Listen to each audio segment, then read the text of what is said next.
প্রবাসী সাংবাদিক ইলিয়াস হোসেন এবং লেখক ও চিকিৎসক পিনাকি ভট্টাচার্যকে হত্যা করার পরিকল্পনা হচ্ছে এমন দাবি করেন এই দুই অ্যাক্টিভিস্ট। কিন্তু কেন তাদের মেরে ফেলতে চাইছে, কারাই বা এই ষড়যন্ত্রের সঙ্গে জড়িত রয়েছে?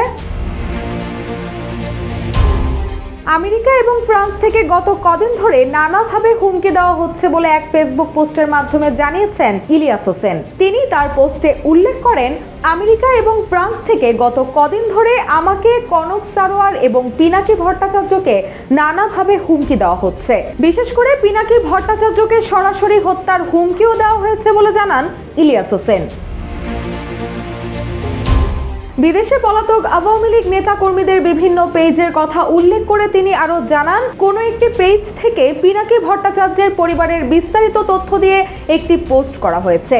উস্কানিমূলক সেই পোস্টের মাধ্যমে দেশে থাকা আওয়ামী লীগের নেতা কর্মীদেরকে অঘোষিতভাবে পিনাকি ভট্টাচার্যের পরিবারের উপর হামলার নির্দেশনা দেওয়া হয়েছে। RICL TMX, যুগের পর যুগ স্থাপনা থাকে মজবুত।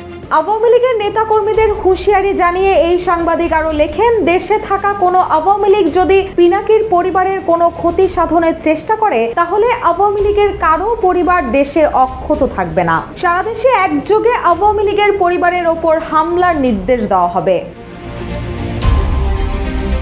যেসব আওয়ামী লীগ নেতাকর্মীরা দেশে আছেন তাদের উদ্দেশ্যে ইলিয়াস তার পোস্টে লেখেন, বিদেশে পালিয়ে যাওয়া সুবিধাবাদীদের ফাঁদে পা দিবেন না। তারা যত উস্কানি দিবে, দেশের ভেতরে থাকা আওয়ামী লীগের লোকজন তত বেশি বিপদে পড়বে। আওয়ামী লীগকে দোষ স্বীকার করে ক্ষমা চাইতে হবে উল্লেখ করে তিনি আরো বলেন, তাদের বিচার হবে, তারপর এদেশের মানুষ সিদ্ধান্ত নিবে তারা কবে আবার রাজনীতি করতে পারবে। একটা জিনিস মনে রাখবেন, হাসিনা তার পরিবার এবং আত্মীয় স্বজনকে তার পালানোর একদিন আগেই সবাইকে বিদেশে পাঠিয়ে দিয়েছে।